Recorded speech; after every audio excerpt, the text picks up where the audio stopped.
Okay, so this is what I ended up building from the pool we saw in the last video.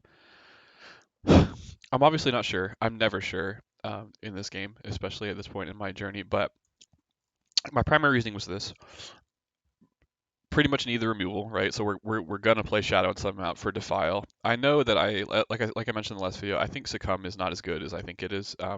But it's just hard to say no to potentially nabbing something. Um, but we'll find out how wrong I am when I play it onto a board of tokens. Um, Other cards I wanted to be sure I was going to play was the Magnificent Stranger because this card just seems bonkers to me. Like at first I was very wary of the Stranger tribal stuff, but if this card just said 2 mana 2/3 when it attacks reduce the top card of your deck by 2, that would be amazing. And this is in some ways better, in some ways worse, because you give this to them to the enemy player, but um, it's just a really good card, and I think that everyone else already knows that, and I'm just catching up. But there you go. Um, I'm not sure about Kazuo. I've never played him before, but paying 4 to invoke red seems really good just by itself, and you know um, he's a one drop. I don't know. It's possible that he won't feel that good, but I think just having a one drop that can be useful later in the game is pretty valuable. Um, I really like Unfamiliar Interloper at all times, although we could play that in any deck, so that's not super exciting. Fanatical Stranger is kind of the same way, where like if it didn't have the Stranger clause, if it just did what it describes, I think that would probably be pretty good. So I'm interested in playing that, and we're already in Shadow for the removal. So there you go.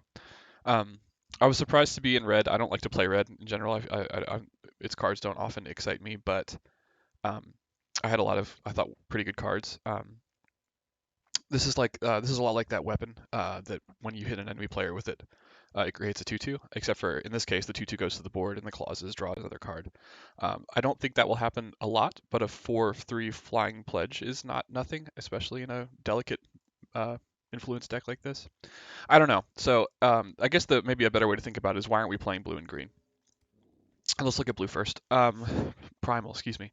So like there isn't a lot in my primal pool that I was really excited to play. I think Biting Winds is probably really good, and it's look how splashable too. Like that's a really that's just probably the strongest reason why I'm nervous about not playing blue or primal. Brutal Frostlord also seemed really good. I don't know about Brood of Aramot, but all this stuff just seems kind of anemic by itself. Like a 4/4, I mean a 4 cost 3/3 flyer is like probably okay, but it needs something like Majestic Skies to really shine. I feel like we only have one Majestic Skies. We don't have a lot of easy ways to find it except for Calibrate.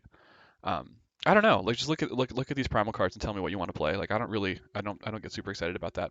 Um, Another one to talk about is Albin because this is like probably my bombiest bomb that I'm not playing. And I thought about him a lot, and I tried to make a pool that would make him work, because then I could also use Majestic Skies, and in time I have that spell that makes flyers, this one.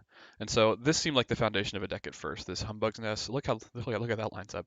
Majestic Skies, Albin, and this seemed okay, but I just felt like in those colors by themselves, I just didn't really have enough to justify playing it that way. I don't know. I could be wrong about that for sure. Um, because I could still play Strange Navigator and stuff, but that's where I landed. I don't know. My primal just seemed weak is the bottom line. And let's look at Justice. This is the same kind of way. Like there's some of this stuff for this battle skills deck, but no real payoffs, you know? So like Steely Stranger enables that battle skills deck. This is a pretty good card. I'm kind of sad not to be playing it. Touch of Purity also is very good, especially at fast speed. Ooh, I just messed up. Get out of there. And the rest of it is just kind of like kill stuff with flying, and it's possible that it'll turn out that I am really sad to not be playing that.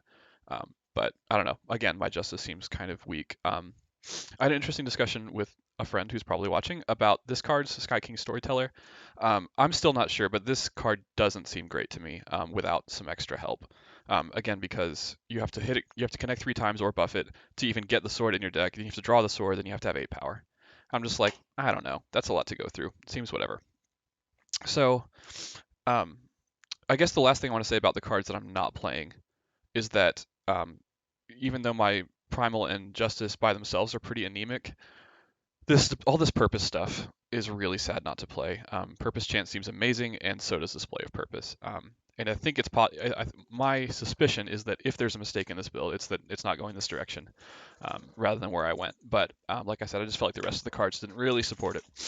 So anyway, like most sealed decks, I think this is just kind of a pile of generally good cards in sealed, but I'm hopeful that it will put us together some wins. So let's see if it does. All right, week 1 coming up right now. Here we go.